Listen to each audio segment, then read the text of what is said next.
Alors, il ne vous a pas échappé aujourd'hui que c'était la fête des papas. Voilà. La fête des pères, bon, c'est peut-être moins une institution que la fête des mères, mais c'est un moment aussi important. Ah, bah, même les femmes réagissent aussi, c'est aussi important. Allez, voilà. Et on a souhaité, je dirais, élargir, parce qu'on dit toujours que c'est important, en fait, hein, le rôle du père dans la famille. Mais au-delà de tout, je dirais, on voulait mettre l'accent aujourd'hui sur l'importance de la famille. Et l'importance de la famille comme, je dirais, lieu d'apprentissage et comme lieu aussi de transmission.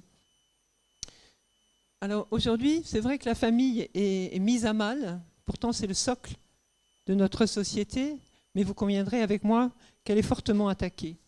Pourtant, elle demeure vraiment essentielle, elle est vraiment un lieu qui nous a tous marqués. Qu'on ait une famille, je dirais, qui fonctionne bien ou une famille, je dirais, qui fonctionne moins bien, on est tous marqués par notre famille. On y apprend des choses, on apprend des choses qui nous sont transmises, et vraiment, elles restent fondamentales. Et quand on interroge bien les jeunes et les moins jeunes, en fait, sur ce qui est le plus important dans leur vie, eh bien, la famille remporte toujours la première place, devant le travail, les amis, les loisirs, l'argent, que sais-je. La famille est toujours à la première place, c'est dire son importance. Même si elle n'est pas idéale. C'est vrai qu'on a pu grandir peut-être dans une famille dysfonctionnelle, mais il n'en reste pas moins que les parents, les grands-parents, tout ça, ce sont des repères en fait pour nous. Alors la Bible parle de la famille comme un lieu d'apprentissage, comme un lieu de transmission, et Dieu a un plan particulier à travers la famille. Et nous allons le voir pendant ce message, nous allons le voir, je dirais, à travers un passage que Dieu a mis sur notre cœur et que nous lirons tout à l'heure. Alors, cette semaine, c'est vrai qu'on a été impliqués, Gilles et moi, au niveau de l'Union départementale des associations familiales, qu'on appelle l'UDAF 75. On était invités, donc, en tant que présidente de l'AFP Paris-Montmartre, j'étais invitée donc, à leur assemblée générale. C'est la première fois qu'on a pu s'y rendre et Gilles m'accompagnait. Et c'est un lieu important, un lieu donc, qui regroupe toutes les associations familiales sur Paris. Alors, il y en a de multiples, de diverses. Il y a des associations familiales catholiques, il y a des associations familiales laïques, il y a des associations familiales en fait, de la Banque de France. Il y a les familles de la Banque de France, les familles des cheminots qui sont représentées. Il y a une association aussi qui met en avant plutôt le rôle des mères. Enfin voilà, la famille existe sous différentes formes. C'est vrai, aujourd'hui, il n'y a plus un seul modèle, je dirais, de famille. Mais la famille subsiste toujours. La famille est là. Et si on regarde les chiffres qui ont été publiés cette année par le baromètre des familles, donc justement par cette Union nationale des associations familiales, eh bien, ça confirme, c'est vrai qu'il y a une fragilité et une fragilisation, je dirais même dans de nombreux domaines. On sait qu'il y a des problèmes financiers, des inquiétudes financières qui vont croissantes. Il y a une difficulté à conjuguer vie familiale, vie professionnelle. Il y a une fatigue aussi éducative. Il y a un sentiment aussi d'un soutien insuffisant apporté aux parents. Mais c'est vrai, nous, en tant que chrétiens, eh bien, nous devons, malgré ces constats qui sont alarmants parfois, eh bien, nous ne pouvons pas céder au découragement. Et je vais reprendre les propos de la présidente, donc cette fois des associations familiales protestantes. J'espère que vous n'allez pas vous perdre dans toutes ces dénominations. Mais Françoise Caron, que l'on connaît, déclare « Nous croyons que la famille demeure un lieu d'amour, de transmission, de relèvement et d'espérance. Et là où grandissent les inquiétudes, nous voulons encourager les chemins de solidarité, de responsabilité partagée et de confiance renouvelée. Parce qu'aucune famille ne devrait porter seule ses fardeaux, nous voulons continuer à témoigner qu'il existe toujours un chemin possible. Lorsque la foi, l'attention à l'autre et l'espérance demeurent vivantes au cœur même des fragilités. » Et c'est cela, en fait, que nous voulons vivre, et à travers l'association familiale protestante qu'on a ouverte ici, c'est cela, c'est montrer ce chemin d'espérance qu'il y a à travers les familles. Les familles ont besoin, c'est vrai, d'être aidées, d'être soutenues, et c'est ça aussi qui est dans le projet de Dieu. Et on va voir maintenant plus et là, si tu veux projeter, Pierre, donc le texte sur lequel nous allons nous appuyer ce matin. Alors dans ce texte, en fait, on va souligner notamment un aspect, qui est justement celui-ci, la famille, un lieu d'apprentissage et de transmission. Et le texte qu'on vous invite à prendre, mais vous allez l'avoir sous les yeux dans un instant, c'est Deutéronome, chapitre 6, les versets 1 à 9. Donc on va les lire et on va voir à travers ce texte finalement quel est le véritable projet de Dieu pour la famille. Mais tout d'abord, lisons ce passage. Voici les commandements, les décrets et les règles que le Seigneur votre Dieu m'a ordonné de vous enseigner. Donc là, qui est-ce qui parle ? En fait, c'est Moïse, voilà, qui est effectivement l'auteur de ce livre de Deutéronome. Pour que vous les mettiez en pratique dans le pays dont vous allez bientôt vous emparer. Tu apprendras ainsi, tout au long de ton existence, à reconnaître l'autorité du Seigneur ton Dieu et à obéir aux décrets et aux commandements que je t'ai donnés pour toi et pour tes descendants, afin que tu jouisses d'une longue vie. Tiens en compte, Israël, et veille à les mettre en pratique. Tu y trouveras le bonheur, et tu deviendras un peuple nombreux dans ce pays qui ruisselle de lait et de miel, comme l'a promis le Seigneur, Dieu de tes pères. Écoute, Israël, le Seigneur, notre Dieu, est le seul Seigneur. Tu aimeras le Seigneur ton Dieu de tout ton cœur, de tout ton être, de toute ta force. Les paroles que je te donne aujourd'hui demeureront sur ton cœur. Tu les répéteras à tes enfants. Tu en parleras quand tu seras assis chez toi, ou quand tu seras en route, quand tu te coucheras ou quand tu te lèveras. Tu les attacheras sur ton bras et sur ton front. Tu les écriras sur les montants de portes de ta maison, sur les portes de tes villes. Et là, nous avons envie de dire, je l'espère, Amen. Voilà, exactement. C'est un texte fort, évidemment. Donc c'est un texte en fait très particulier parce que, vous savez, le Deutéronome, en fait, il a été écrit et c'est dans un moment très particulier que ces paroles ont été effectivement exprimées à Israël. C'est le moment juste avant la traversée du Jourdain. Donc voilà, c'est un moment particulier et c'est à ce moment-là justement que dans le contexte en fait, de la conquête du pays, du nouveau pays dans lequel Israël va rentrer, eh bien que le Seigneur rappelle à son peuple ses commandements. Voilà, donc si on regarde, on va juste revenir sur le verset 1, si tu veux bien, Pierre. Voilà. On va parcourir rapidement en fait, l'ensemble des versets, mais qu'est-ce qui est dit finalement sur le premier verset ? Il est question en fait de les connaître tout simplement. Tout d'abord, pour pouvoir mettre en pratique, je dirais une parole quelconque, il faut avant tout l'avoir entendue et la connaître. Donc l'idée, en fait, c'est vraiment, au-delà de la connaître, c'est vraiment la mise en pratique dans ce nouveau contexte de vie. Et voilà, je crois que ça peut nous interpeller aujourd'hui aussi, de connaître cette parole et de nous dire, mais finalement, voilà, est-ce que nous sommes aussi en mesure de mettre en pratique, il ne s'agit pas d'un nouveau pays dont nous allons nous emparer, mais quoique, en fait, parce que chaque jour, eh bien, c'est un petit peu une conquête. C'est vrai qu'avec le Seigneur, il y a le fait de connaître, mais il y a le fait de pratiquer, l'importance de pratiquer sa parole. Et c'est poursuivi au verset 2, en fait. Et dans le verset 2, donc, l'accent est vraiment mis sur l'obéissance. C'est une chose de connaître, mais c'est une chose d'obéir aux décrets et aux commandements qui ont été donnés par Dieu. Et le fait d'obéir, donc d'obéir à Dieu, eh bien, je dirais, s'accompagne d'une promesse. La promesse est formulée ici, donc, qui est, je vais reprendre, afin que tu jouisses d'une longue vie.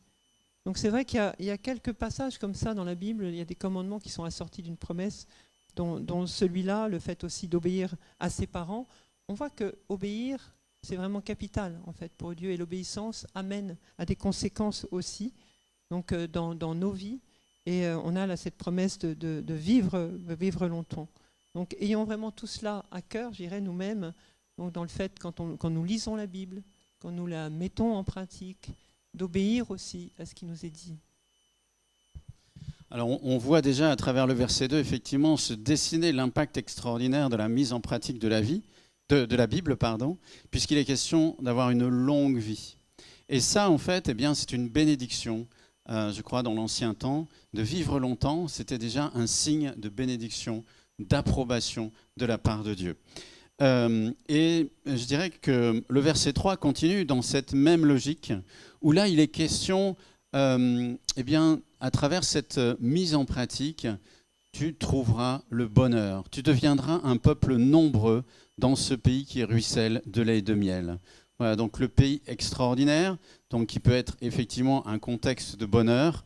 Et puis le bonheur tel qu'il est décrit ici, c'est la multiplication. Tu deviendras un peuple nombreux et tu trouveras le bonheur. Si on se réfère en fait à la notion de bonheur dans la Bible, dans ce contexte, moi j'aimerais simplement mettre en perspective le psaume 128 qui nous dit la chose suivante: heureux tous ceux qui reconnaissent qui est Dieu et qui suivent le chemin qu'il a tracé. Le résultat de ton travail, c'est toi qui en profiteras. Heureux seras-tu. Tout ira bien pour toi. Chez toi, ta femme sera comme une vigne généreuse. Tes fils autour de la table seront comme de jeunes oliviers. Voilà comment sera béni celui qui reconnaît qui est Dieu. Que le Seigneur te bénisse depuis Sion. Aussi longtemps que tu vivras, tu jouiras du bonheur de Jérusalem et tu verras les enfants de tes enfants. Que la paix soit donnée à Israël. C'est un passage profond, extraordinaire, qui parle de la bénédiction de Dieu pour notre vie, pour notre famille, notre descendance. Et tout cela, en fait, est lié à quoi? Au premier verset, celui qui reconnaît qui est Dieu. C'est bien de ce bonheur-là dont on parle ici dans Deutéronome au chapitre 6. En même temps, on voit que ce n'est pas un bonheur, je dirais, individuel. On est vraiment dans cette marche avec Dieu, je dirais, qui a été déjà, on a des personnes qui nous ont précédés, ça nous a été transmis, et puis nous, à notre tour, on va transmettre, puisqu'il est question de nous-mêmes et de nos descendants. Donc, dans ce projet de Dieu pour la famille, dans ce projet de Dieu pour nous, il y a toujours l'idée que, oui, on est sur cette terre, mais il y a des personnes avant et des personnes après, et nous, on est là comme un maillon de la chaîne, pour faire passer ce message d'amour de Dieu et pour transmettre ce que nous-mêmes, nous avons reçu. Alors, au verset 4, eh bien, on retrouve ce qu'on appelle le schéma d'Israël, que les Israélites récitent tous les matins. « Écoute Israël, le Seigneur notre Dieu est le seul Seigneur. » Et ce « écoute » en hébreu qui veut dire également « obéir ». Et là, on retrouve aussi cette importance donnée à l'obéissance. Savoir écouter, savoir s'arrêter, c'est aussi savoir obéir, c'est savoir ce qu'on met aussi en premier dans notre vie, c'est-à-dire c'est pas moi d'abord, mais c'est Dieu d'abord. Et cette affirmation, le Seigneur notre Dieu est le seul Seigneur, non, il n'y a pas d'autre Dieu. Dieu est bien le seul Dieu, le seul Seigneur et le seul qu'on doit vraiment aimer et aimer de tout notre cœur, comme il est dit au verset suivant. Au verset suivant, effectivement, c'est un des versets clés vraiment de toute la Bible, bien entendu, qui est repris par Jésus dans son enseignement comme étant le premier de tous les commandements, aimer Dieu. Et voilà, aimer Dieu, et là c'est caractérisé en fait selon 3 dimensions, donc de tout ton cœur, de tout ton être et de toute ta force. Vraiment, c'est, voilà, est-ce qu'on peut faire mieux qu'une description pareille pour montrer l'importance d'aimer Dieu. Les paroles que je te donne aujourd'hui demeureront sur ton cœur. C'est vrai que ça dépasse notre notion de cœur. Là aussi, en hébreu, le mot cœur est beaucoup plus large. Ce n'est pas seulement nos émotions, c'est aussi le siège de notre raison. C'est vraiment donc garder ces paroles au plus profond de nous, qu'elles fassent vraiment partie de nous. Le cœur, c'est vraiment l'organe central qui désigne le moi intérieur. Donc on voit vraiment la profondeur là aussi. Ce n'est pas une parole juste qui nous traverse comme ça, mais c'est une parole qui descend en nous, au plus profond de nous, et que l'on est là pour garder. Et après, on va aborder dans les versets suivants qui vont nous intéresser, donc les versets 7 à 9, il s'agira plus particulièrement justement de la transmission. Alors le premier terme en fait du verset 7, le premier verbe, tu les répéteras à tes enfants. Et c'est vrai que en fait, même par rapport à nous-mêmes, je dirais que la répétition, ça fait partie vraiment de l'enseignement. Moi, je dirais, j'avais des professeurs aussi qui disaient cela, en fait, enseigner, c'est répéter. Voilà. Donc, en fait, c'est vraiment une des bases ici qui est donnée donc, à Israël de répéter, de ne pas se lasser. Et on voit différentes situations, différents lieux. En fait, tu en parleras quand tu seras assis. Nous sommes assis. Mais là, c'est chez toi. Ou quand tu seras en route, quand tu te coucheras, ou quand tu te lèveras. En fait, ça parle ici vraiment donc de la transmission de ce qui a été reçu. C'est l'idée d'en parler, c'est l'idée de répéter ces choses et de répéter ces choses dans les différents contextes de vie. Mais il y a bien cette idée de transmission ici. Et il s'agit vraiment de la vie quotidienne dont il est question là. Il ne s'agit pas simplement de, je dirais, quand on est ici, de Leap Kids, par exemple, du temps que les enfants passent avec les moniteurs, mais c'est vraiment en fait dans un contexte quotidien, dans le contexte en fait du foyer, et je dirais où l'enfant en fait eh bien voit tout ce qui se passe. Et c'est vrai pour ceux qui ont eu des enfants ou voient en fait sont témoins avec des neveux, des nièces, etc. Ils voient comment on ne trompe pas un enfant. L'enfant en fait voit véritablement les choses au quotidien. Et c'est vraiment cet exemple-là, au-delà des paroles même, que l'enfant retient. C'est important aussi d'avoir des moments clés dans la journée. Des moments où on sait qu'on va prendre le temps de se tourner vers Dieu avec nos enfants. Et c'est ce qui est indiqué aussi le matin, donc quand tu te lèves, le soir, quand tu te couches. Je crois que c'est des indications aussi pour nous, des choses à mettre en pratique. Est-ce que nous-mêmes, dans nos foyers, nous avons établi ces temps donc, de rencontre avec Dieu. Avec nos téléphones, maintenant, c'est très pratique aussi dans la journée de mettre des alarmes pour dire, ben voilà, tel temps, je me tournerai vers Dieu. Et si on peut le faire avec nos enfants ou dans notre foyer, je dirais que c'est encore mieux. Avoir des temps parentaux, je dirais, de qualité. Lire une histoire de la Bible à son enfant avant le coucher, prier avec lui. Le matin, juste une prière, même ça peut être simple, mais avant de partir, chacun de son côté, lui à l'école et peut-être nous au travail. Je pense aussi eh bien, l'importance d'avoir on a dit des moments, des lieux, aussi dans notre maison, et c'est dit un peu au verset suivant. Donc le fait, les Juifs attachaient autour de leurs bras et sur leur front ce qu'on appelle des téphilim, ou des phylactères avec la parole de Dieu qui était contenue dans des boîtes. Alors nous, on ne va peut-être pas faire ça, mais que la parole de Dieu soit présente autour de nous. Je sais que j'étais allée chez une sœur, et elle avait mis des versets vraiment dans toutes les pièces. Dans toutes les pièces de sa maison, elle en avait fait des tableaux. Et même dans la chambre justement de ses enfants se levaient et voyaient tout de suite la parole de Dieu. Nous, c'est qu'on l'a fait sur notre frigo, enfin aussi sur notre porte, même dans nos toilettes. Alors les visiteurs réagissaient, ce qui était excellent, parce qu'ils disaient, ah tiens, vous affichez des versets. Bon, voilà. C'est important que notre maison soit imprégnée de la parole de Dieu, que là où on peut, on puisse vraiment l'accrocher. Et je sais que parmi nous, il y a des gens très doués qui font d'ailleurs des cadres, des tableaux, donc ça peut être aussi une source d'inspiration pour nous tous. Alors vous voyez en fait que quand on regarde en fait ce passage, eh bien, on arrive sur des choses vraiment extrêmement concrètes. Versets 7, 8 et 9, je dirais que ce sont vraiment des choses très pratiques pour les Israélites de l'époque à mettre en pratique. Et je crois, comme l'a dit Anne-Marie, qui nous interpelle aussi pour nous, pour comment mettre cela en pratique aujourd'hui. Mais je dirais qu'au-delà de tout cela, peut-être le point saillant, et ce que l'on comprend, c'est l'idée de la transmission, l'idée de l'apprentissage. Et je crois qu'en filigrane derrière tout ça, il y a l'idée aussi de la qualité de la relation. La qualité de la relation à l'intérieur d'un foyer, c'est quelque chose de clé qui va impacter effectivement la manière dont le jeune, dont l'enfant, le bébé, on va dire, parce que ça démarre très tôt, va finalement percevoir l'importance de la parole de Dieu dans le foyer.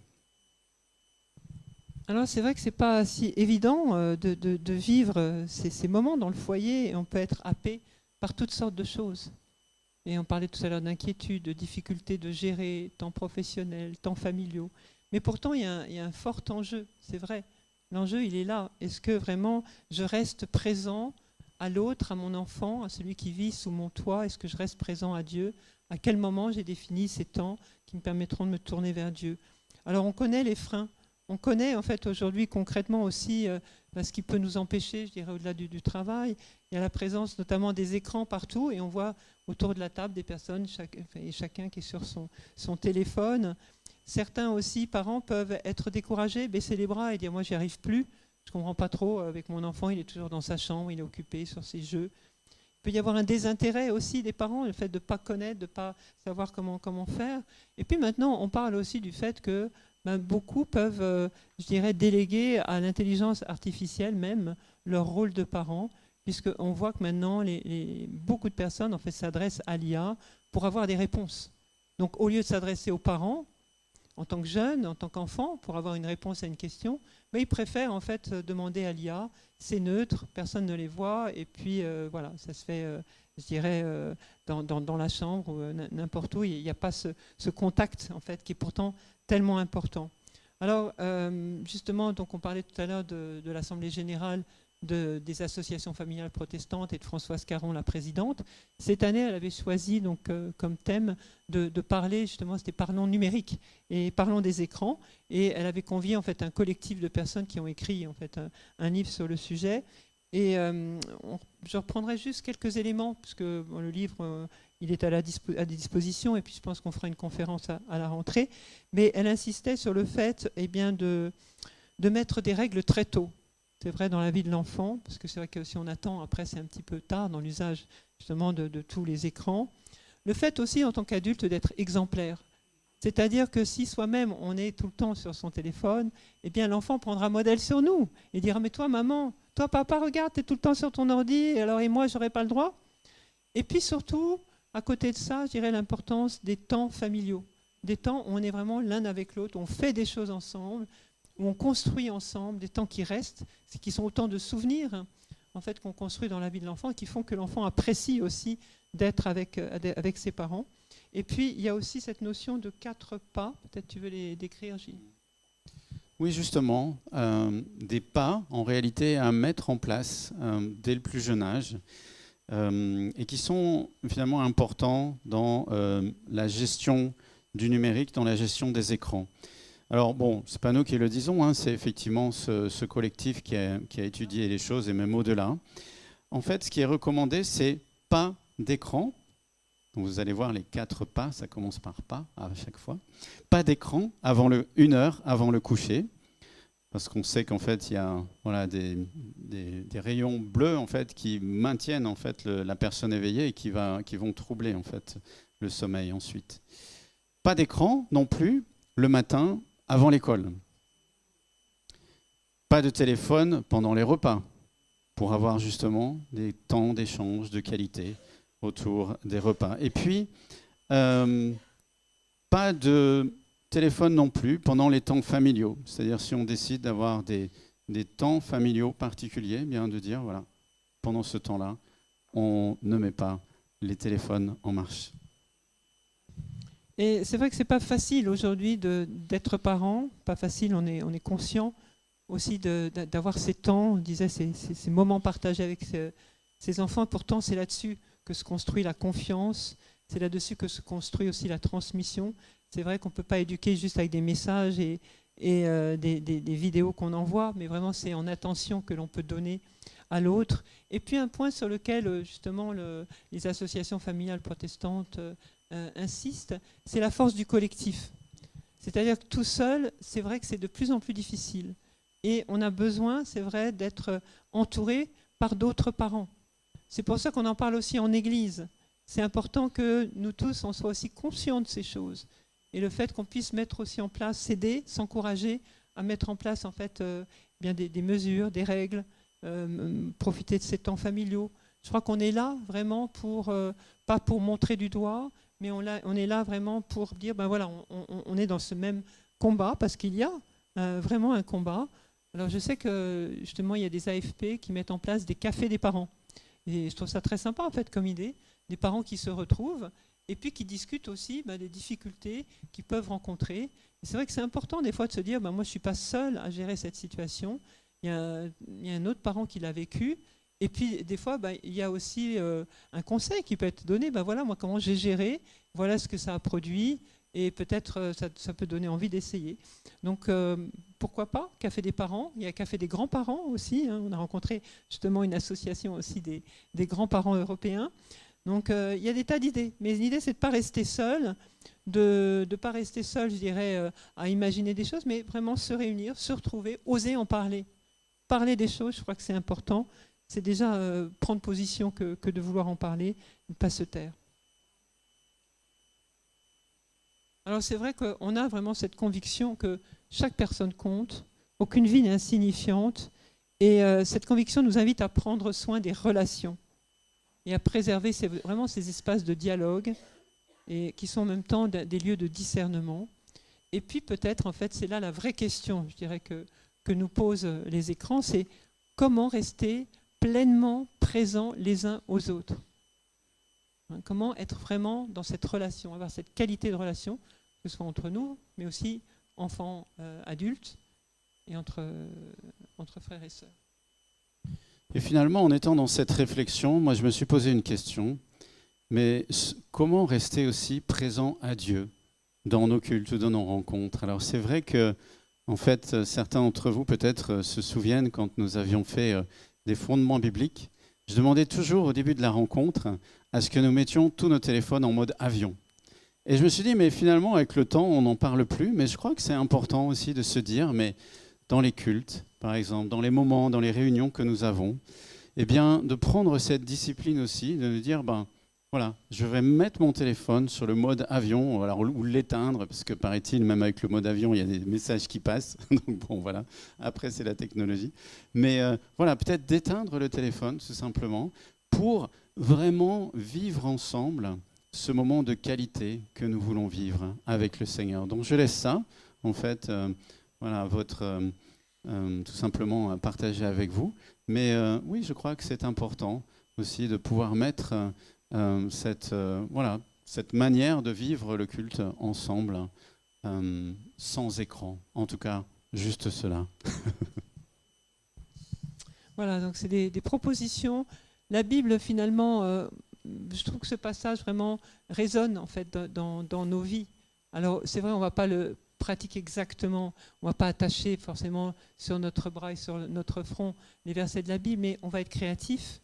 Mais je crois vraiment que ça résonne quand même dans nos cœurs, et j'espère que ça va résonner aussi dans votre cœur, que vous pourrez relire en fait, même avec vos enfants, relire ce passage, si tu veux encore l'afficher, Pierre, s'il te plaît, ce passage de Deutéronome 6. Je crois que ça nous donne vraiment des pistes, après à chacun, comme je le disais, de voir, d'imaginer des possibilités, des lieux. Par exemple, on disait, à quel moment je vais prendre un temps avec mon enfant, à prier avec lui, à louer avec lui, est-ce que ce sera le matin, comment je peux faire. Enfin, c'est à chacun d'être créatif, on n'impose rien, mais je crois que c'est important de définir des temps, de définir des lieux, et puis de mettre aussi des règles et des limites. Parce qu'on sait que l'être humain a besoin de limites. L'enfant encore plus. Je pense que parmi nous, si je demandais à Brigitte, qui est dans les écoles, tu le confirmerais. L'enfant a besoin de savoir ce qui est dangereux pour lui. Et nous, parents, nous devons être là, c'est vrai, pour le mettre en garde sans cesse. Ce n'est pas facile de le faire, mais on pourra le faire d'autant plus facilement qu'on sera soudés, qu'on pratique la même chose. Bon, il y a des mamans avec des enfants qui sont jeunes parmi nous. Si vous, les mamans, vous dites, voilà, nous, dans notre foyer, on fait comme ça, et que l'autre dit, oui, moi aussi, ça permet qu'il y ait un même élan, un même soutien, ce sera plus facile. Parce que souvent, l'enfant est malin, il dit, mais regarde, chez un tel, c'est pas comme ça.